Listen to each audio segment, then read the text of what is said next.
Mbote balance télévision Liberté Kinshasa, Bozolanda Bisso na CCTV Ralik officiel na cela YouTube. Merci pour la fidélité Nabino.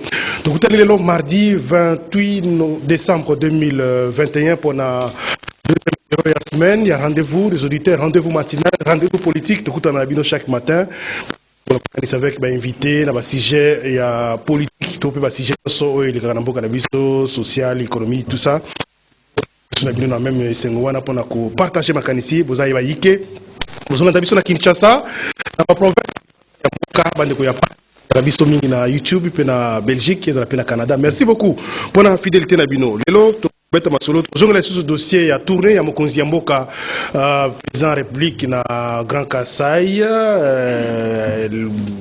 d'ailleurs c'est jeudi na Kananga, tout ça la tournée na espace Grand Kassai Mubimba avant zonga Kinshasa et surtout message waza ko apporter bande ko na biso ya Kassai donc analyser avec ma invité na plateau na Mokona lelo. Il y a insécurité, surtout avec explosion, il y a bombe, et ça a béni dans mon feti. Et ça une grande préoccupation sur le plan sécuritaire. Il y a placé un commentaire sur ce dossier parce que tout ça déjà béni dans le sécurité déjà moi makasi. Voilà pourquoi l'état de siège d'ailleurs a proclamé dans la province Iwana, il y a Nord Kivu, puis il y a Ituri. Tout ça, on a besoin de qu'il y ait s'ajouter na oyo tout ça qu'on vivre déjà aux años sont là monter ba conservation bunda pona kosili sayango. Ba tu va fêter kindengeni na Noël, ba zo ko fêter ndengeni na le 31 décembre, le 1er janvier pona muya koto tukumi balena mi balé toko tuna surtout to lundi ba fonctionnaire ba l'état ba ki ko lela tout le temps communiqué dans les réseaux sociaux publiés par ministère il y a finance directeur de cabinet il y a ministre on a confirmé que solo oyo budget et sengaki pona kosomba biloko ya feti pona ba yimisala ezali disponible et que eko salema d'ici les avant fête pour que Moutinhoso a se retrouver surtout à l'objet que les voie bancaire et en gros c'est un ministère où ils allaient concerner bah service où ils allaient concerner la opération la distribution va vivre donc bah kubongo ko tinda ba liste où pour la permettre le ministère des Finances ko bongi sama kambo na yango na ndenge ya sikisiki. Alors tout à l'heure toko la tradition a toujours d'abord présentation invité tous un maître Yannick Mvumbi qui est porte-parole il y a Arsène habitué à rendez-vous des auditeurs maître Yannick Mbote Mbote na bako débatteur Mbote na bako ngolenion so bolanda biso na mao ayaki na ibisayo invitation na maboko ya kufungama malgré que tous a éprouvé. La famille Timba, l'église Lambord, l'église Parole de Ville mettait la grande communauté KDC pour perdre le pasteur André Timba Mbungu. Merci. Le général des auditeurs. Nous avons en attendant le programme des obsèques, l'église La Parole de Ville mettait à partir de 16h, 21h pour la quête d'action de grâce. Merci de nous sommes restés orphelins, mais nous continuons parce qu'il y a Théaki Bisso que vous allez toujours dans la présence du Seigneur, marcher dans la sanctification. Va en paix, papa. Nous, tes fils, nous te plairons. Merci. Alors, deuxième invité, nous allons Claude Ngoma, opposition radicale, nouvel élan. Adolphe Mouzito, Claude Mbote. Mbote mini de Jumel, également Mbote na bako débatteur nangai et même na Mosika na Miki Lesika président comment initiateur il y a parti nouvel élan Adolphe Mozito Ali na PCP Bambote Belé na bakongomani donc invitation na ekomelenga na maboko ya kufungwa na yambaki yango pour que to personnel et puis to éclairer opinion na santé école na biso parce que Congo ekobela. Merci ndeko Claude Ngoma. Maître Joseph Fukajingulu Mbote Jumel Mbote pe na bako débatteur na pesi ba congolais banso ba ko na biso tango oyo Mbote et mingi na pesi pasteur Cédric Lukusa à côté ya message moko fondé sur le royaume de Dieu. Amen. Parce que quand Christ est venu ayaki ko la kisabiso to ke ne potote to balate mais nous montrer la voie comment accéder dans le royaume de Dieu. Voilà, maintenant, la semaine qui commence. D'abord le royaume des cieux, hein? Le reste après. Le reste après. Semaine à partir de les 2, nous avons une manifestation à Kafu, prière à Makassi pour attaquer 2022 avec le Saint-Esprit pour que Mboka baye banso bako yenge lo bazana misala molili ba remanier bango o bazana ba entreprise la misala molili balongola bango. Ndeko Joseph Kajungulu, merci beaucoup, hein. Tous les Ndeko Jeff Kankuya FCC, tout ça on a problème parce que parfois les invités le matin ça devient toujours compliqué, lobby va reprocher qu'il y a déséquilibre à plateau, mais on fait cet effort là pour équilibrer les plateaux, mais parfois ça ne dépend pas de nous. Disponibilité à invité puis Makamebele, nous espérons que Ndeko Jeff Kankuya FCC a rejoindre biso d'un moment à l'autre. Alors Ndeko Joseph, 1 minute 31 minutes pour un sujet particulier. 1 minute. Oui, pour un sujet particulier, Jean Médard, les nouveaux coordonnateurs. Aujourd'hui, on peut citer son nom parce que remise et reprise de Salemi, et Sylvain Lemba, que je salue en passant. Cher nouveau coordonnateur, il y a Esprit de vie. Ah, ok. Esprit de vie. Tango Iso était le monsieur qui est à la tête de ces projets. Il a été bien formé pour les services de sécurité. Mais par magie satanique, il s'est retrouvé à la tête de ces projets. Voilà, mais qu'il a géré d'une manière diabolique. Atiki Batuna plus de 28 mois d'arriéré. So Batuma télémélimon, on a bango mis solo, on a bango poteba kindeko senga mongo. Yazo benga bango, vous êtes les terroristes. Yangoto senga na Silva, les nouveaux coordonnateurs, auto félicité. Nayena, ministre à transport. Barrière ya bato esprit de vie, eza des niveaux. Eza na bato Didier Mazenga Kotisaki. Après avoir kokuta bato na 14 mois bafutamite, abakisi montango ya bato. Ezaneti na CCTV awa, banomenga nouveau directeur, na kotibino na 12 mois boko futamate. Olie na 6 na 12 mois, na bakisi bato mosusu. Alors tokosenga na nouveau coordonnateur, abanda na ba arriéré ils ont remonté de juillet 2017. Afuta na no bato na ba arriéré na bango ba 14 mois. Oye bakisami na bato motango Didier Mazenga bakisaki wana. Et foutama selon échelonnement bako kendete bobandi na barrière asika étant donné que yakaleza nanu ba futa nanu yakala et puis tokosenga na yeboyi bato ba bénéficier la babisona la plupart ba ko rembourser ndenge ba kana kina l'état te alandelango a organiser projet parce qu'il y a za mwana oyo ba forma na mbongo à l'état na kati ya projet asala test na ye azua enfant maison.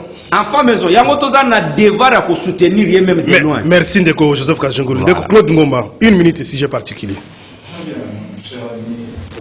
Nakosenga awa mon cher ami, likambo ya banzela oyo, opération Kin Centro. Et comme opération Kin plusieurs trous. Ils ont posé problème. Talanzela oyo ya biso ya matete oyo comment to benga ngoro tentre matete tiko bimaki senso nyonso collecteur à monene et bandi banda na nani frontière te na parquet bosoto collecteur on est tondi nzela ma écolégalité bato bazo vanda na ba condition moko inhumaine donc na komituna ndeko gentini projet o ayaki nango ezami linga to ezani so ba service ne ba kolanda ba kitana nkuna te batala mbulo ezobeta lobiso mbule beti boko yoka ki senso matete batu bazindi po ba collecteur nyonso eza bouché tala fula munene telemi ya 10 mètres ndeko nanga liboso ya parquet ozo molango ezakate tala fula bosoto ya munene liboso ya parquet ekosa na 9 ou 10 mètres comme ça baza wapi nzele ya lité bosoto ekomi partout plus que ndenge ezaki liboso wapi kini bopeto. Merci. Bazoueli biso zenande kolanga na zo 1 minute na ko kité. Kotandela biso éclairage public le long ya boulevard. Yango te za ko refléter bopeto ya Kisasa. Wana za pona ko justifier bambongo misu balei. Yango na ko dénoncer yango awa na plateau na yo. Esika zali so ba service ne ba kolanda ba kita ba kendo tala musalo ezo salema na si. Merci Ndeko. Yali malamu te. Ndeko Claude Ngoma, merci beaucoup. Alors maître Yannick Mvumbi, 1 minute sujet particulier. Je suis en ville à Kinshasa. Je dis que la Lingeti a initié pour la gestion à ville à Kinshasa. Ça va faire maintenant plus de 6 mois. Rapport conclusion à rapport aux arrêtés. Curieusement, l'équivalent de 10 mois. Ça me révolte personnellement. Je dis que toujours condamner pour agir tout ça. Les gens préfèrent m'insulter ou bien on appelle mon masqué pour nous menacer. Maintenant, au lieu de me menacer, beaucoup mis ça. Les Gilles Ngeti, na zone les sous. Et ça a conclusion au Salaki pour la gestion de la ville province à Kinshasa. Est-ce qu'il y a une Gentini à gérer mon la biso bien, toté. Il y a des biso. Au Salaki, on a l'entreprise publique, mais pourquoi il y a qui et tout ça un problème? Voilà ma pétition. En tout cas, il faut répondre des bisous. Il faut répondre des bisous. T'as là qui est trop d'embouteillage, trop sale. Tu sais même pas te déplacer. Oui, qui n'ont pas besoin de bander, le barango, il n'y a pas de balle. Les gars, c'est pas comme si par la carte. Embouteillage en sarate. Qui est très sale. Et là, le gouverneur a monnaie au salaire pour les mois. Ils ont quoi embellir, venir. Non, ça, ce n'est pas des statistiques. C'est sur des accessoires. Il faut azalaki. Nangina chité pour na kolobela likambo ya commune ya Kisenso. Soko commune na Kisenso banzela ezate. Nzela balinga ibabanda kosala. Babanda kosala bakata. Jimel mbula oyo uti ko beta récemment kende na quartier Mujinga. Banda ko ekei. Au pire aussi de tout le monde. Ba contact ba yaka kututé même tant ceux qui ont lancé appel bakate. Nabi papa mo na quartier Mujinga ça li plus de 20 ans na avenue Matota. Ndako neza kiwana. Le soutien papa na commis locataire. Merci. Gouverneur de la ville. Yakata na Kisenso okoma na route principale na commune na Kisenso na état parce manque au moins na nengeli ba réseau ça. Ozo le côté et puis ministre ya infrastructure. Même ça que dernièrement mon condumo ka benga na bon na prochainement na tanga kombone. On la bino olobi mingi na rendez-vous de zité olobi mingi na tebe balo faire nzela babengi sina bana Kisenso bazaka tout au long ya nzela on va vous indemniser banda rien ça ma babisa nga banda na décembre aussi là rien ne s'est fait. Merci Joseph Ndeko Yannick Mvumbi la linga Joseph Kajungulu mingi alors Ndeko Jeff Kankou communicateur ya FCC Nojek Mbote na yo Ndeko Jameda na tombelo ba joyeux Noël na tombeli pe ba co-débatteur na plateau ba joyeux Noël meilleur vœu na bino. Merci. Tout na Ndeko Kazungulu na CP to mona ni susulelo. Aïtsenga na Noël to lewa Thompson mais apparemment marché zaki vide to li angoté to les sosoté to les nguluté et donc Noël les gars beau.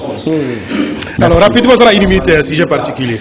Sujet particulier na tongo na kolobela mingi oyo Ndeko Nicolas Kazadi Kosala bandeko ya ba cabinet sortant lobby mercredi collectif ya ba ancien membre du cabinet aux ana conférence de presse pour na tout établir la vérité par rapport à ma mensonge à l'obéli à indexer direction à paye que on est basé bloqué dossier na biso la direction de paye on est basé bloqué dossier et Nicolas Kazadi est conscient que les indemnités de sortie c'est un droit, c'est pas une faveur surtout au sein de Nicolas Kazadi a fait sa membre du cabinet, c'est un droit légal reconnu par l'ordonnance les décrets portant fonctionnement des cabinets ministériels les années bazar à minute sur bazar passager à la fin la loi dit que il faut pas foutre avant l'indemnité de sortie. Donc Nicolas Kazadi a commis simbon en local à poche na eto kosenga eto supplié. Nous avons d'ailleurs même porté une plainte, mais il nous a dit c'est lui le tout puissant, il est le proche du chef, chef à Osale l'autre côté, c'est lui qui décide, chef Azana appuie à chef. Donc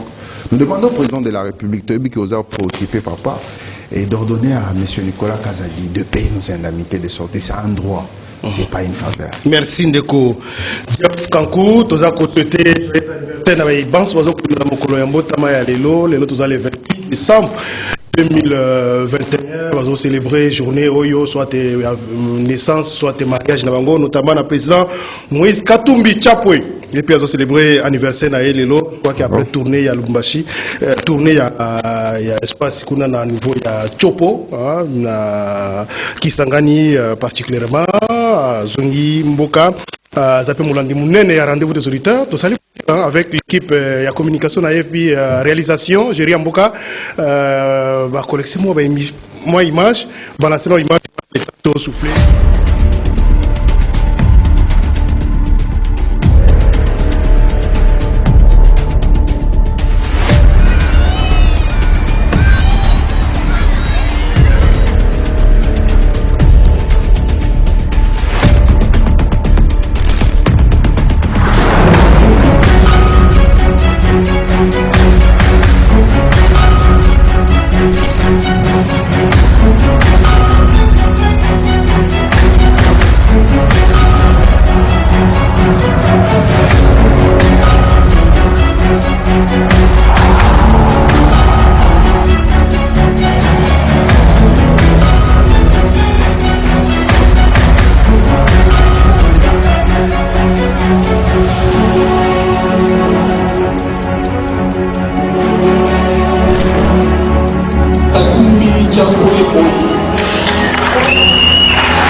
les prochains.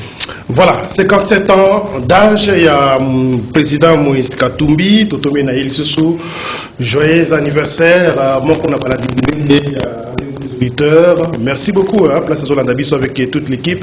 Ndeko Peter Tiani, Moté, qu'est-ce qui arrive, hein? Notre confrère journaliste. Autrefois, on va voyager le Lumbashi, il a connu problème, retour, même chose dans le voyage DGM. Ndeko Joseph Kaboulou, qu'est-ce qui se passe avec commentaire, mon peut-être ce alliés anniversaire, mais sinon, les hommes qu'on a notamment, il y a toujours un message, voilà, la situation, journaliste, voyage, et pour bien afficher, un confrère journaliste, Peter Tiani.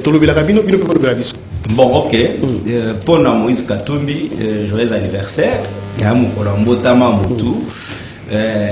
Alors, tu as un débat à souhaiter, mais là, on a Moïse. Moïse Katumbi a la sincère. C'est un grand homme politique, à l'IP leader d'opinion, mais Moïse Katumbi a un comportement de traître.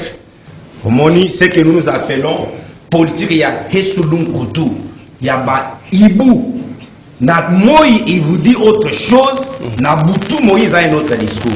Et Moïse a joué politique. On ne fait pas sa politique. Je suis en train de venir, j'analyse. Pour l'anniversaire, donc. On pense que ce n'est pas nécessaire de revenir sur. Et puis, il faut que Moïse a joué ce même rôle à Félix Lelo à côté de Kabila. Il a fait Kabila cette même histoire. Qu'est-ce qu'il a fait Joseph Kabila? Pendant qu'il était avec Joseph Kabila, j'aurais appris que les financer les journalistes, soi-disant les engagés. Ce que tu as dit à tout les engagés, tout le monde sont les katumbistes. Alors, non, permettez, Moïse, il fallait très dire parce qu'il doit afficher son attitude. Au sein de l'Union sacrée, vous avez les gens qui ont battu le Kouébou, Jean-Pierre Mbeba. Vous voulez nous dire que Baza satisfait na ba demande de l'Union sacrée. Mais les loyaux, vous avez vu un ministre. Seulement pendant qu'une manifestation politique s'organise à Kisangani, il a improvisé visite privée. A mis côté la manifestation politique. En même temps, ce même monsieur a dit, lors de l'émission signée par le Premier ministre, il y a eu conséquence. Tant le Premier ministre autorise un ministre. Le président de la République, les lois dans la mission à Grand Kassai, j'ai vu des ministres. Non, c'est ce que nous disons. Il n'y a pas d'inconvénient. Ça frise. Il n'y a pas d'inconvénient. On est le président de la République à se déplacer. C'est avant mon exécutif. Notre exécutif est bicéphale. Na cadre on a ministre basé en obligation parce que chaque secteur va quand tout na mokondi question na secteur sous secteur na yo, il fallait mon compte s'intéresser na yo. Yango tolobi boy. Vaut mieux que ça n'ait pas Martin Fayoulou. Soit Adolphe Mozito. Bandimi na bango ça l'opposition et ne pas être au pouvoir en étant opposant. Merci. Les ministres de Katumbi, il ne fallait pas manifester nature. Moïse doit nous dire. Nous allons célébrer l'anniversaire, il faut avoir un peu gentil. Non,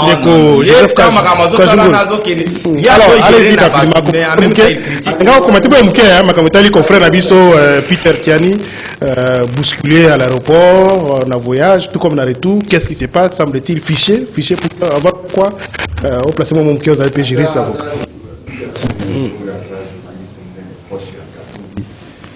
Bandeko Union sacrée le quoi bakazungulo balinga bangote. Pourquoi baza ko traiter bango ba traître oyoki moko acharnement za nango contre Moïse Katumbi donc ali Moïse a réclamé droit na été. C'est ça l'IDPS. C'est ça l'Union sacrée. Donc, quand vous êtes au sein de la famille, il ne faut pas dire un mot que les chefs disent. Bino banda côté les mêmes, soit autorité morale à lobby, autorité morale à lobby. Aujourd'hui, vous êtes face à des grands politiques comme Moïse Katumbi au Bazaba, joueurs à Mikete. Ils savent quoi faire, ils savent quoi dire, ils savent quoi réclamer. Ceux qui babati, n'abandent comme ça, tangi bazana droit au réclamer. Moïse a son droit en tant que grand phare à l'Union sacrée pour réclamer où ils allaient droit. Donc, si quand vous traitez Moïse Katumbi des traîtres, moi je présente mes vœux le meilleur à Excellence Katumbi, na journée anniversaire, joyeux anniversaire, et que Dieu l'assiste. Ce qui est là aux la candidat a fait mandat à Tshisekedi, pas de problème. Yannick Vumbi, vous avez moi ce qu'ils attendent pas. Président Moïse Katumbi, bon, on dit qu'il y a aussi beaucoup sur le côté. Et le quoi na sur un rabattu parce que là aussi beaucoup plus à l'aise dans son milieu naturel que le football. Tout à l'heure, il y a un gars qui a côté d'un bateau, très à l'aise.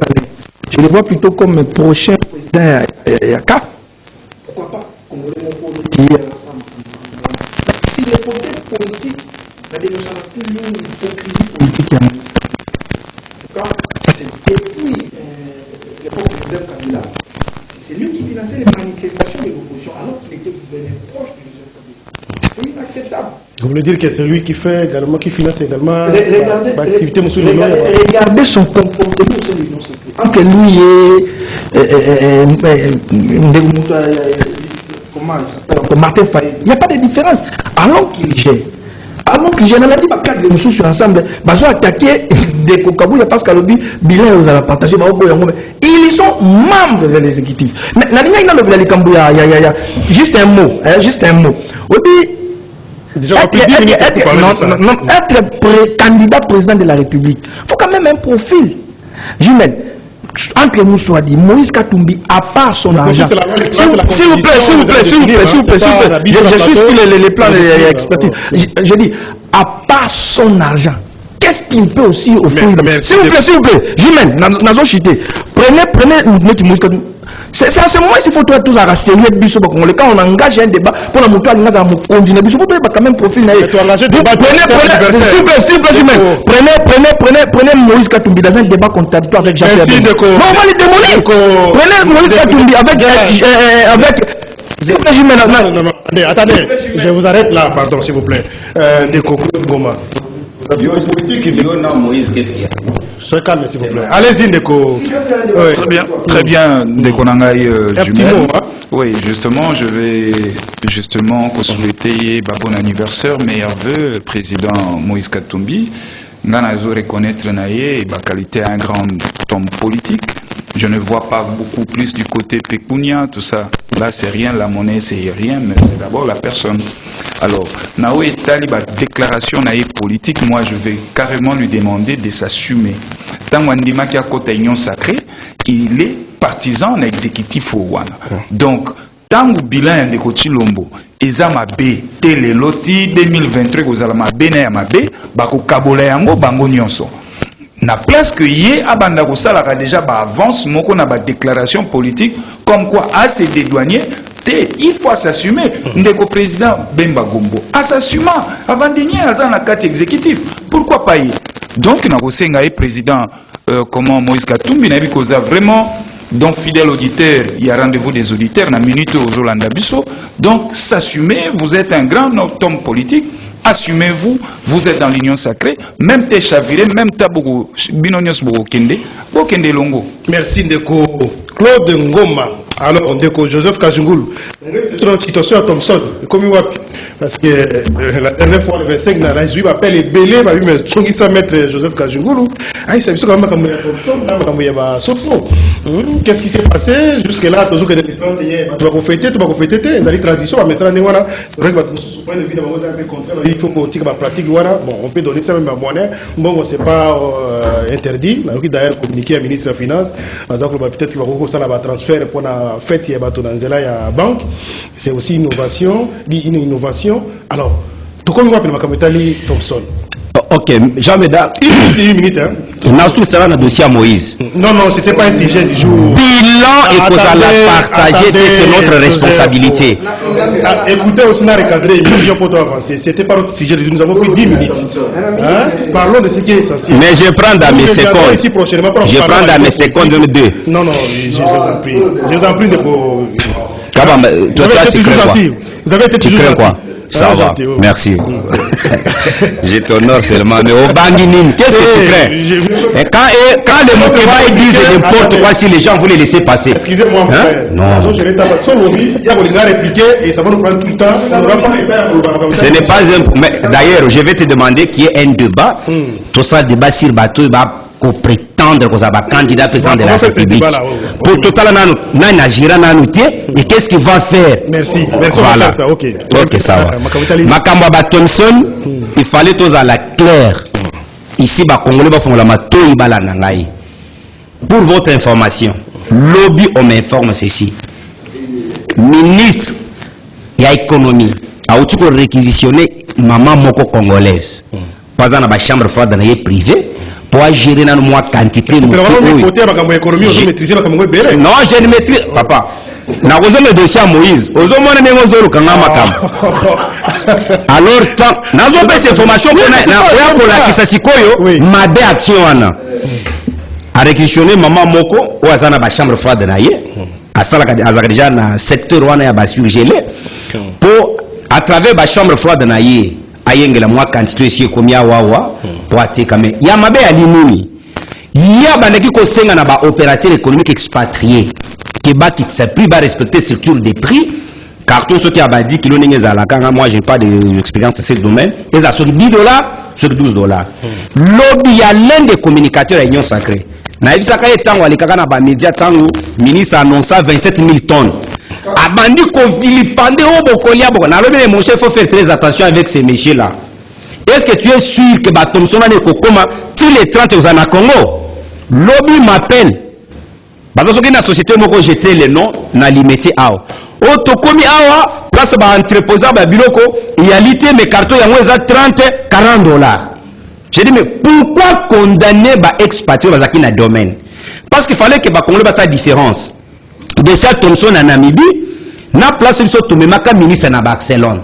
Il faut différencier. Na Barcelone les aki pour la somba soso ngulu na ngombe. A discuter prix avec les producteurs.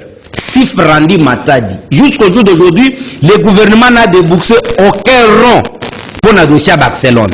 Et c'est là qu'on a comportement le gouvernement est en train de chercher à afficher maintenant à travers sa économie.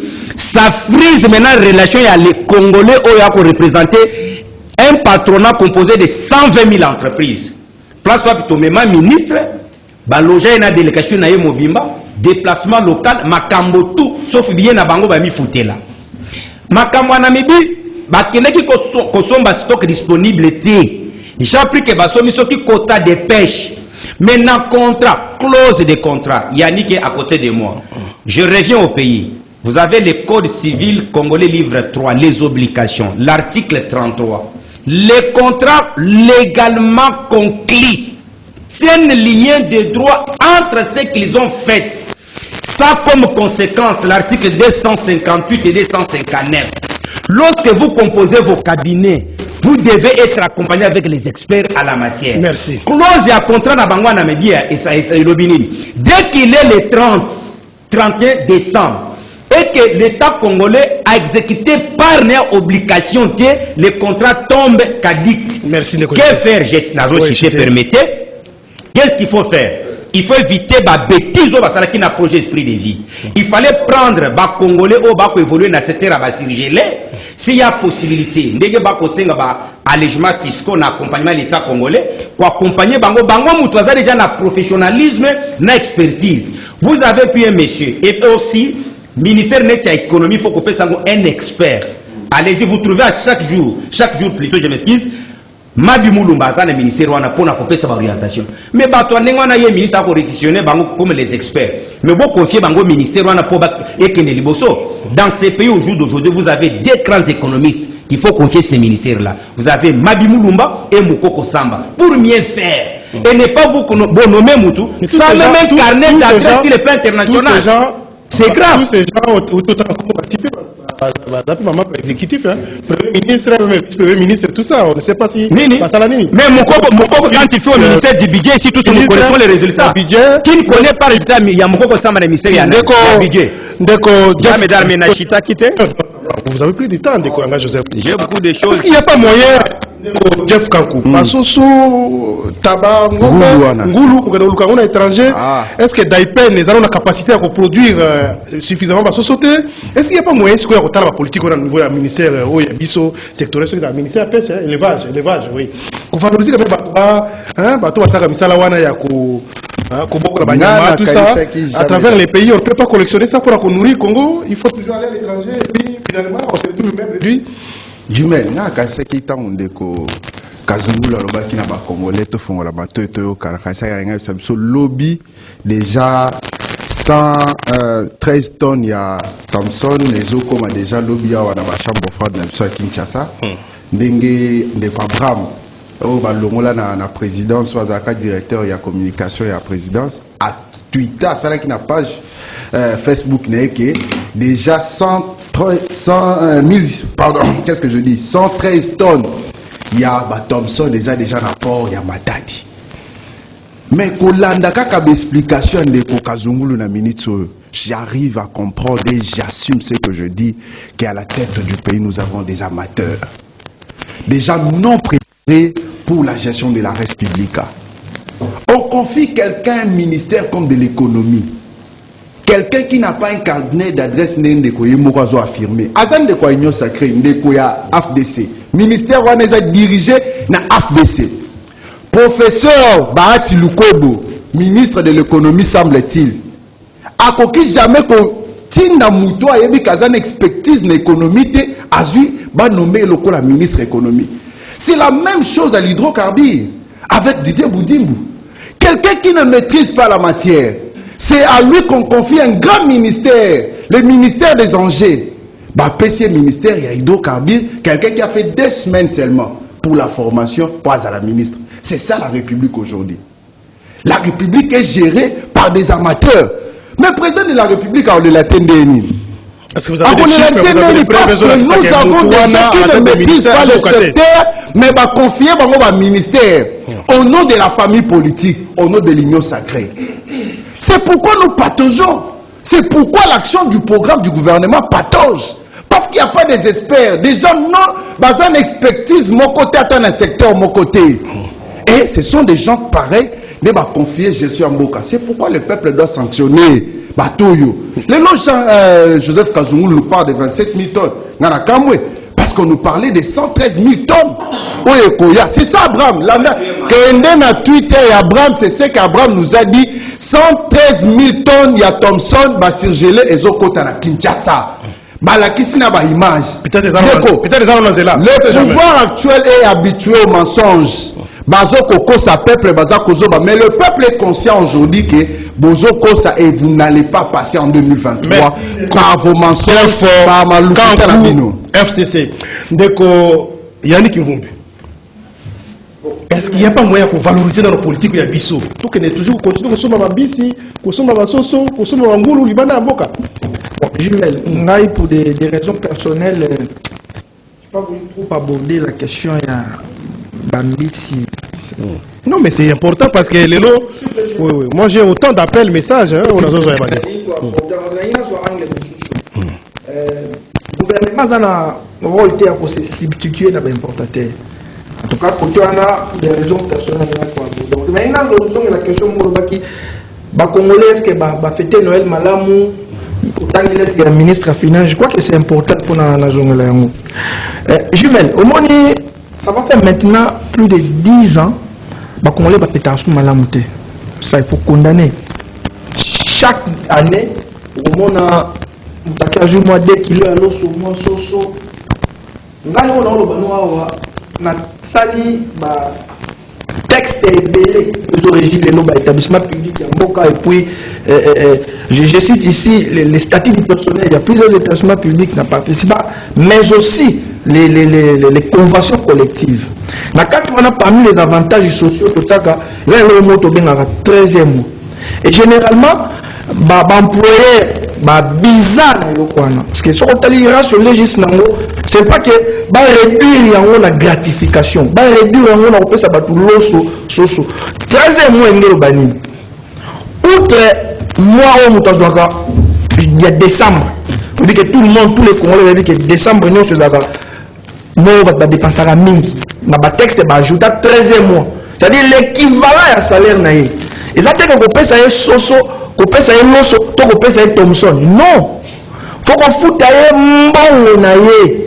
13e mois. Comme ça, lui-même va s'organiser. Soit on ressemble à Massango, soit on ressemble à Thompson, ça c'est son problème.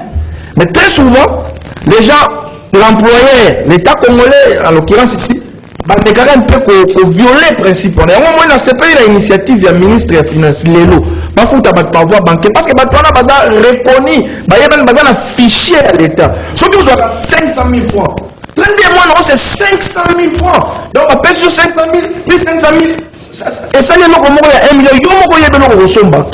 imposer kala place musu omona ba pesi papa mobimba azana bana 4 ba pesi 2 soso. C'est insupportable. À la limite c'est une insulte. Ba pesa mutu ça qui a l'eau sur 25 kg, papa azana bana 4 5 6. Pas ça non. Et quand vous faites les calculs na bilo on soit et comme il y a 100 000 c'est une fraude. Il y a un biso intellectuel. Tout le monde peut pousser le gouvernement à respecter même principalement la zone de travailler dans la bloc. Quand on dit 13e mois, c'est l'esprit. Ce n'est pas la gratification. Gratification, c'est une liberté, c'est un don. Un gouvernement par responsable ne fait pas de dons. Il est obligé de le faire. Donc, même infirmité de langage, le président Sali don. Non, le président ne peut pas faire un don. Il est obligé. De par la loi, il y a le loi quoi, ça le gouvernement. Le tout petit cabinet parlait de la liberté, de la gratification, peut-être dans chez les privés, mais dans le secteur, dans le secteur public, on parle de 13e, on a avantage, c'est une obligation. Après, ça va équivalent à salaire, ce qui est au salaire, c'est bien. Moutou Yamoko, à Kenya, son Mambis, Yamoko, son Matomson, au moins nous sommes dans 500 000 de gratification. À ressemble à plus qu'on va faire ça y est. Mais maintenant, on va profiter pour Bassali, pour bâtir la maman amicale pour Baliango. Ce n'est pas bien. Ce n'est pas bien, il faut respecter. Comme dans des cogéries, il y a communiqué rapidement sur le système total. Il y a le ministre Nicolas Kazadi. Ce qui est là, dans ce sens-là, c'est continue dans le madame. Deko Claude Ngoma, commentaire naïf. Très bien, les Camboyes à Warriors sur Bafouteur au sommet de l'État. Le gouvernement ba Warriors échec sur échec. Tout parler de Kolia. Il y a pas généralisé. Kolia wana. Et parmi les missions, il y a ba Warriors. Rappelez-vous. Il y a qui parmi les missions na bango ba teka on a lignée sociale. Nazongi na likambo Kolia ndeko na ngai. Soso ngane vanda ki kimia tala soso tomboki et au mona na sustain na wente. La mère Thompson et comme même Thompson hold up. Tout ça. Oyo gouvernement oyo spécialité ba ali nango yakolaka. Promesse nde promesse bakoki sakate lokuta. L'espoir fait vivre. Na ko ebisa onde ko nangezo ko sala. Na ebite bango moko l'herbe. Oyebi ne baza na pouvoir. Ba mo na Congo en couleur.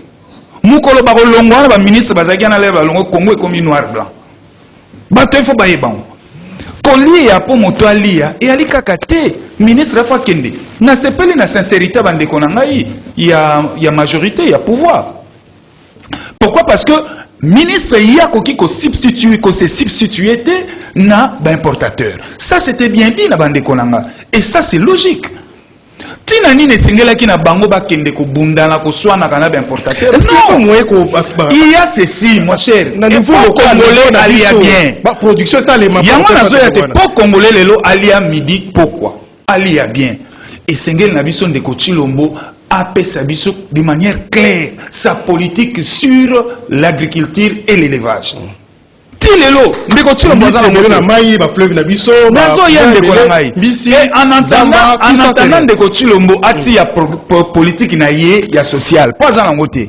Na communiqué à Nicolas Kazadi composé na écran communiqué de presse donc balobi le ministre des Finances Nicolas Kazadi informe tous les agents et fonctionnaires de l'État ainsi que les forces de l'ordre, policiers et militaires bénéficiaires de vivres pour la célébration des festivités de fin d'année telles que préparées par le ministère du Budget que les fonds destinés au financement de cette opération sont intégralement disponibles. Les fonds sont disponibles. Par la même occasion, il exhorte les institutions bénéficiaires qui n'ont pas encore transmis tous les soubassements nécessaires de les faire avec diligence en vue d'accélérer l'ordonnancement y afférent. À ce sujet, conformément aux dispositions légales en vigueur, tous les paiements seront impérativement et uniquement effectués par voie bancaire au profit des fournisseurs selon les modalités convenues. Faites à Kinshasa le 27 décembre 2021. Bertin Mawaka Lubembo, directeur de cabinet. C'est bien dit, hein? Mon solonion c'est déjà bien à banque, mais pas à fournisseur. Bako pesa ba fournisseur, bako pesa te ba agent. Et on remarqué lokomoko, na kati ya 13e mois wana. l'air bakendaka ko négocier na ba fournisseur ba pourcentage ya li na kati. Donc, Bali a bloqué le ministère du budget, il va bloquer Manani dans cette opération-là. Non, ça dit que le ministère des Finances communiqué, au saut à l'esprit en bien. Au moins, les communiqués. Ils ont mis ces esprits, moi, on a quatre déjà, moi, you, nungu, yali. Yiki, qui est ali, entre budget, na finance. Au moins, pour la bazuité. Communiquer esprit na moi, maintenant, zonga là, on a quatre, pour essayer la bisoto lia. Avant tant à communiquer, il faut lier non malam.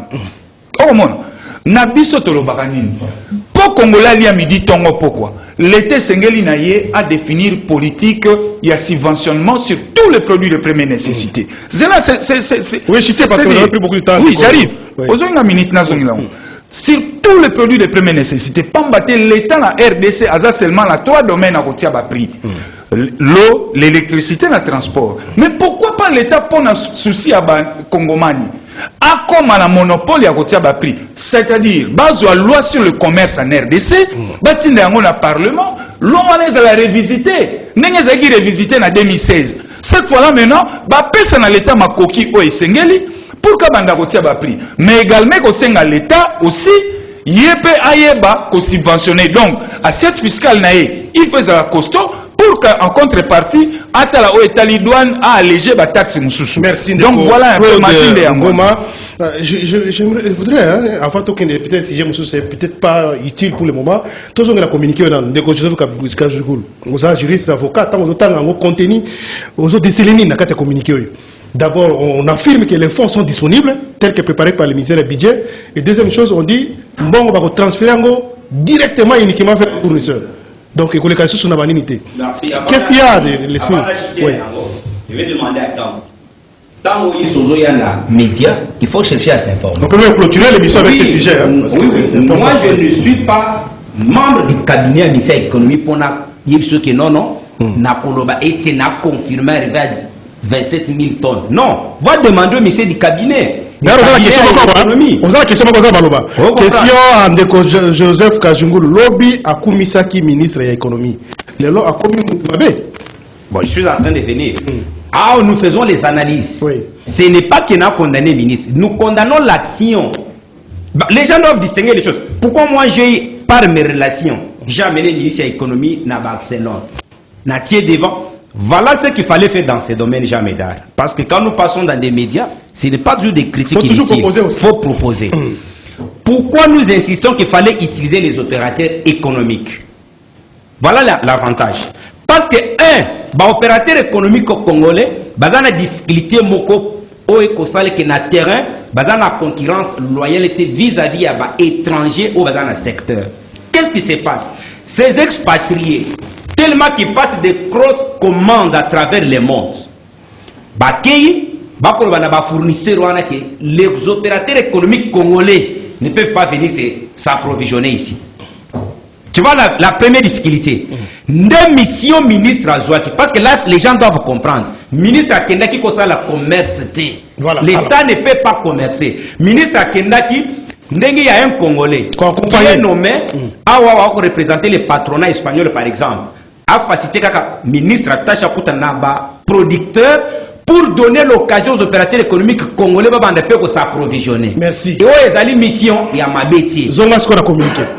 Communiquer na koko tango Yannick a otaki ko lobelango déjà awa parce qu'en principe ce que landeli tout le monde a un plateau otiko lobango tokima makambo ba rétrocommission 13e mois na toko pesi mutu mbongo na maboko exemple kaka maître ninga otiko loba 500 000 na maboko je n'allais pas payer ndenge ba kopesa nga soki des soso na mwanda mwaloso moi-même j'allais m'approvisionner d'une manière ou d'une autre parce qu'il y a d'autres travailleurs qui sont très bien organisés. Lorsque vous disponibilisez ba mongwana bozu bo pesi ba fournisseurs la plupart landele ba fournisseurs bazata ba congolais ce sont des étrangers bato bako kende kopesa bango mongwana vous pensez que ba pesi bango kaka boye moi li solo na souke ezalité. Moi, il serait niais. Même à niveau de l'opération, il serait niais. Il y a cause de Mbongwana, qu'on peut savoir 13e mois, que les gens sont organisés. Je voudrais citer un dossier où il y a un surgelé. Ministre de l'économie, Mbeba et Aline à niveau ni. Quand il part négocier, par exemple, prenons 6 millions à Namibie. Est-ce que l'opérateur économique congolais a surgelé Bazate? accueillir mon en tant que gouvernement, à négocier, achat, payer le koya. Merci. Voilà maintenant la difficulté. Tellement que professionnalisme est zangi dans le secteur. D'ici le 31 décembre, ce qui nyonso oyo ezana clause na quota ya gouvernement congolais basali angote, nous perdons les 6 millions. Merci. C'est ça la conséquence. C'est là qu'il faut utiliser maintenant dans le domaine. Ndeko Jeff Kankou, est-ce qu'il n'y a pas moyen, par exemple, à ce gouvernement Nabiso, à Sali, Nabi, appel d'offres et par l'opérateur économique qui est congolais. Nabi, on a besoin de produire Biso, par exemple, 30 000 tonnes, il y a Ngoulou, il y a Biso, il y a Biso, 30 000 tonnes, il y a Soso, 30 000 tonnes, il y a Bissi. Oui, au Congo. Est-ce que ça ne peut pas motiver les Congolais à faire ça? Sauf qui est bon est disponible pour une telle opération. Non, je ne pense pas avec Chilengelo ou bien Bandeko Nabiso. Vous ne voyez pas seulement ces régimes, je parle de façon générale. Non, je vois. Est-ce qu'il n'y a pas moyen pour que je vois d'abord ces régimes, Bandeko Nabiso, Chilengelo, Bandeko Nabiso, Kadjosha, ils ne seront même pas à mesure, il y a quoi accepter. Basalabo yoka makamunde ko kazungula zo bisabiso parce que yenda zo maîtriser le dossier en bien. Donc soto commis les 31 awa dans 4 jours close il y a 6 millions de dollars et ko kenena mai. Ata binomo konde balbana face ata vous-même. Donc 6 millions il y a biso ba oyo tozo contribuer mais l'état congolais va dilapider cet argent ko kenana ka bon na mai chwa. Mais c'est pas possible ndeko Jean. Jamais da. Ataba Congolais ba kolanda biso na minute na ko accepter le kwa boy. Le lo communiqué en 2027. Na compta etikali donc 4 jours pour na année et si là. Après Noël. Après donc et bien après Noël. C'est-à-dire dans Noël babi chaque ministre a son organisation na defa pour na cabinet alors donc soit même les jours il y a fait yebisangai. Gouvernement, est-ce que c'est vraiment gouvernement Baroyos avec ses comportements? Pour les Arabiloko, moi j'étais membre. Est-ce que le ministre des Finances il y a eu quand même peut-être dossier mal traité, mal peut-être opération, ça a bien été, il y a pas bloqué. Ce qui n'a le bien moi tant sous acharnement, et ça les gens mal intentionnés, bah ils vont salir l'image il y a ministre Nicolas Kazadi, proche à chef de l'État, confiance à chef de l'État, né moi Milo Belaka. Il y a de magouilles qui se passent au niveau du ministère des Finances pour condimater.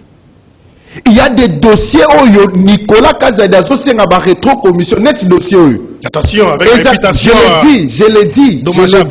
Je l'ai dit en toute conscience et j'assume ce que je dis. Ce dossier a surgelé et mis en retard parce que budget déjà est menacé.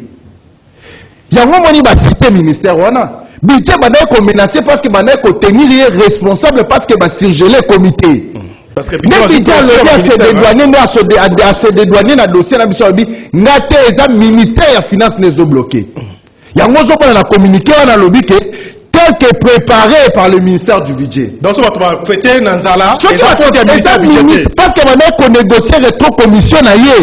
Et bah fournisseur va mettre bloqué, va mettre au pourcentage, va exiger. Pas jusqu'à ce niveau. Je l'ai dit parce que papa, toza bateau, toza mieux placé, toza informé par rapport à certains dossiers dans beaucoup. Il y a un moment cité à indexer ministère à budget tel que préparé, parce que le ministère à budget déjà préparé déjà au début à moi, a-t-il déjà le ministère à budget pour les l'exécuter. Parce qu'ils ont la procédure, ils les toujours la chaîne de dépenses.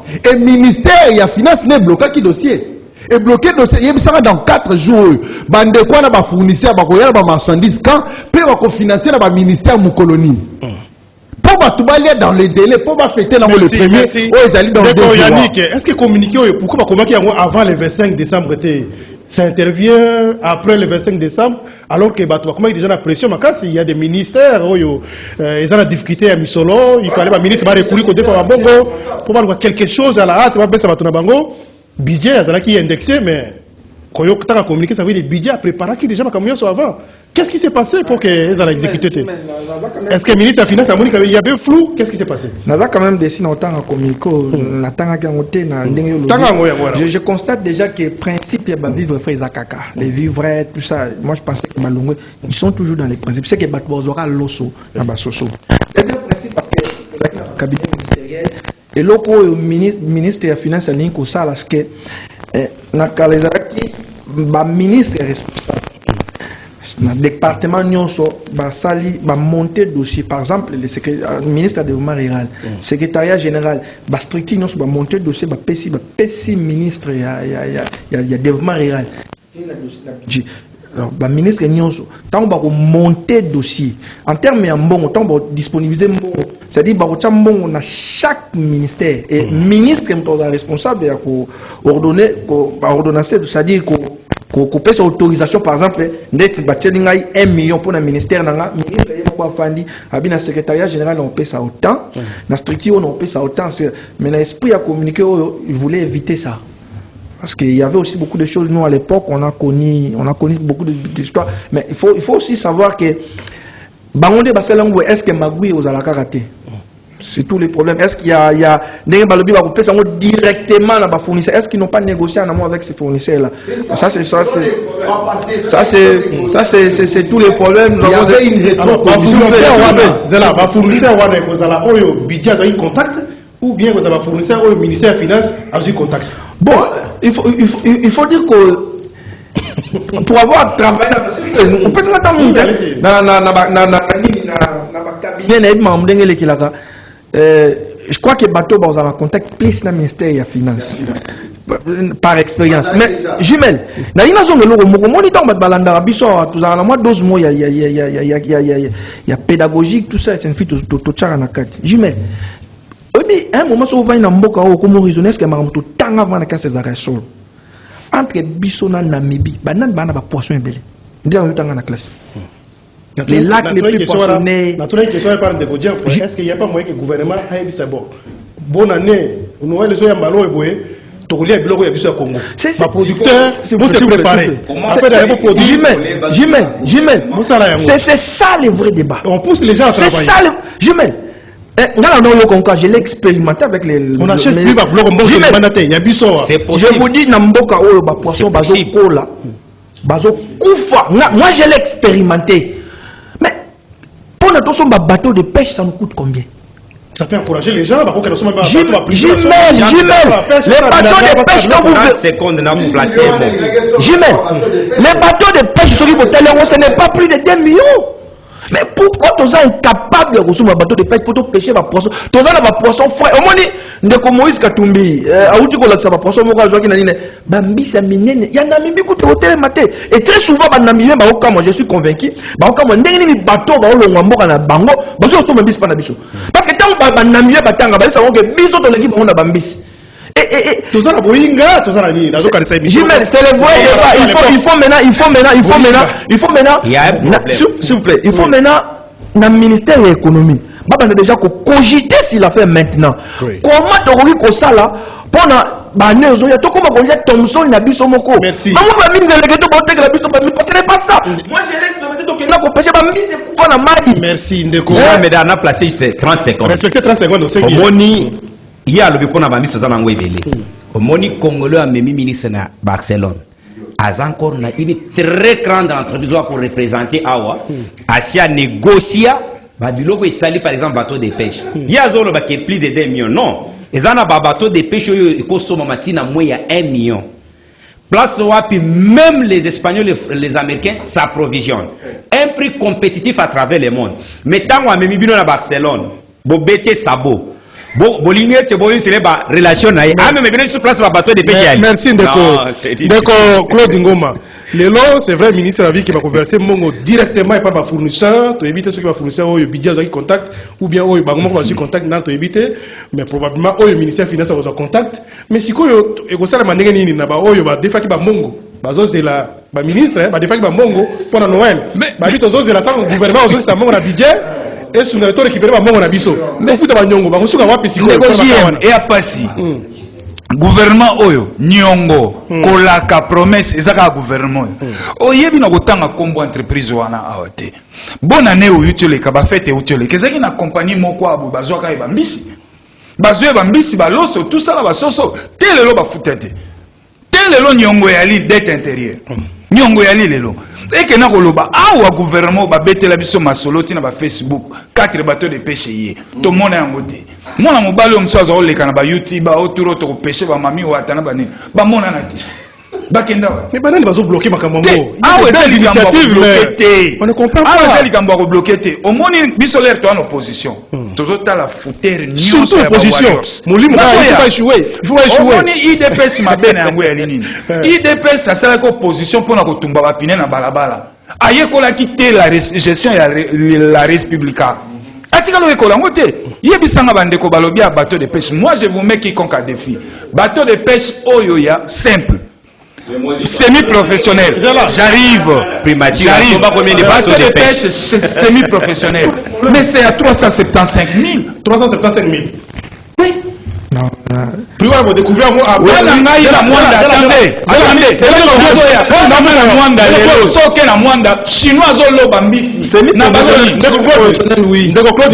Semi-professionnel Semi-professionnel. L'essentiel c'est que non, Tolinga doit fixer que Mozito a fait 4 ans à ici nous réfléchissons. Vous avez la parole. C'est une question de curiosité. Oui. 350 000 wana semi-professionnels. Vous avez découvert ça après primature ou bien non. Ici, ici il ne s'agit pas après primature ou avant primature. Oui. Nous réfléchissons. Et c'est quel bande qu'on a besoin de Mozito Premier ministre. Mandez ça qui a Mozito té. Oh, c'est pas possible. Mais je vais vous dire, qui gère l'exécutif? Attendez, qui gère l'exécutif? Qui est le répondant en 2023? Oui. Vous savez que le président est inactif dans l'exécutif. Oh, attendez. Bien même l'exécutif. Qui sera le répondant en 2023? Joseph Kachungulu. Mais non. Non. Et aujourd'hui, pour l'année Tozobenga, attendez. Ne soyez pas paniqué, mon cher ami. Alors, moi aujourd'hui, je ne vois pas Ndeko Sama 2023 à se justifier devant la population. Je vous l'ai dit. Et s'il faut voter à combat Mozito, s'il faut voter à combat Mozito, mais voter à la record Mozito à Tikeli, non, croissance c'est la guerre. Alors, merci Ndeko. Donc, comparé à Mozito à la guerre, je vais lire le message. Bonjour Jimel. Dis à Joseph que le bilan c'est auprès du président de la République qu'on demande, non à ses alliés. Donc le président sera le seul responsable. Bonjour Jimel. Yebisa Kajungulu toye déjà Mayel Nabango na régime Nabango. Donc Jimel ba Congolais ba yebake ata eloko moko ekoya te na régime eza lokuta 100%. Il faut pas qu'on soit pessimiste de konangai. Bonjour Jimel na lobby boye musée azimboka oyo après 32 ans. Pardon, 32 ans, il y a destruction. Mais dans 3 ans, à Salaki, tout le monde qui a réalisation et changement. Fachi a eu pouvoir après 18 ans, il y a destruction, mais bilan il y a 3 ans, et Zanini. Message d'Amolena Sukiwana. Dit à Kajungulu, ils savent seulement conserver le pouvoir, mais pour donner aux Congolais à manger, ça devient grand problème. Bonjour Jimel, Yebisa Joseph Atika Mutema Mabe, Mboka Ekoufi, Manda ya Félix Eza mitigé. Ndeko a bien me lisé quand même. Alors attendez, je vous accorde tout sur un dernier mot. Zela, nazo accorde justement. Oui, madame. Jimel, toza na plateau Moureza très sérieux et puis il faut être mon ami il est intelligent, il est intellectuel. Mon cher, non sur un mandat, bino ne sait pas votre histoire. Vous avez un nom. Il y a le mandat électif et le mandat de votre chef a été nommé, c'est ça le mandat. Comment tu peux dire qu'il y a un mandat? C'est inacceptable de plateau comme ça. S'il vous plaît. Il faut que changer. Je vais réagir. Jimel, na pona ko chiter na lo baboy. Tozongi la esprit ya ba texte ya obiso to sala ya 13e mois ko pesa ka ba paramongo. Ba so matoti kama va vivre fo ba vivre ko pesa mutu desa ko mbaloso deso so papa za bana 10 12 13. Na ina chiter lo moko parce que na linga probablement ba comprendre nga bien te na suka likambia ya président Moïse Katumbi. Na biboy. Il faut tout engager un débat sérieux pour na bateau ba candidat président lobby. Bengisa batande ko Moïse Katumba Sao. D'abord les messieurs, il a 15 visions. S'il vous plaît, s'il vous plaît, Jumel. S'il vous plaît, Jumel. S'il vous plaît. Non, c'est important parce qu'ils vont revenir après. Ils vont revenir après. Non, je n'ai pas le problème avec lui. Non, s'il vous plaît, Jumel. S'il vous plaît, Jumel. S'il vous plaît, Jumel. J'apprécie ton débat très tôt. Oui, mais je risque d'être très mal compris. Je risque d'être. Concluez, pardon. Conclusion. Problème na Moïse. Donc Moïse a l'ombre pas na biso mais biso dans un chargement beauté contre Moïse. Vous payez ça candidat. Vous payez ça été. Allez-y. Oui, c'est conclusion. Attendez, conclusion. Donc vous nous empêcher moi ça.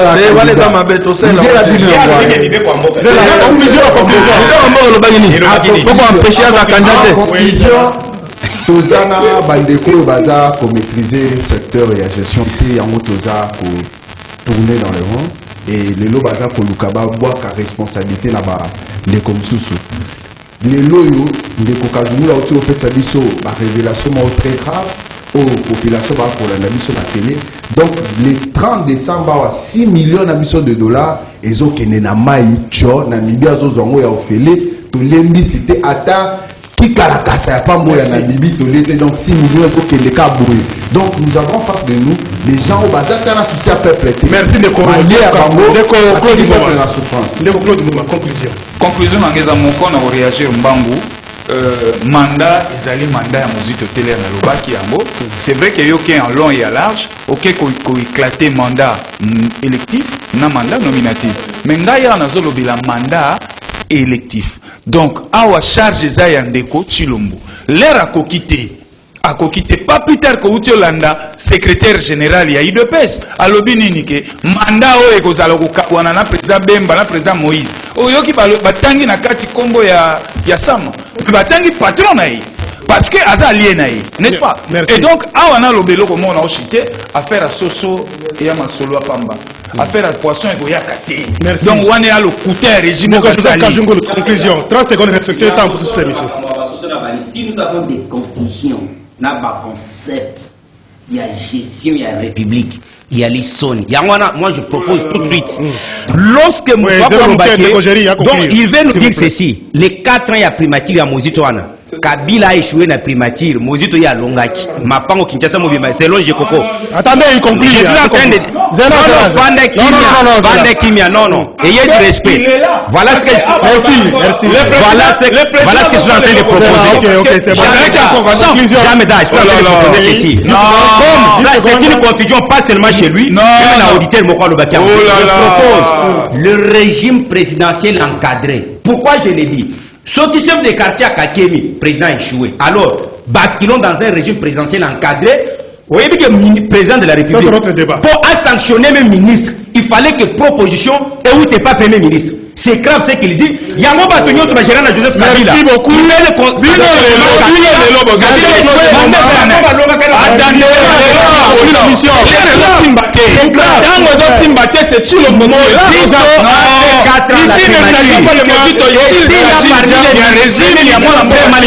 C'est le ministre Mozito.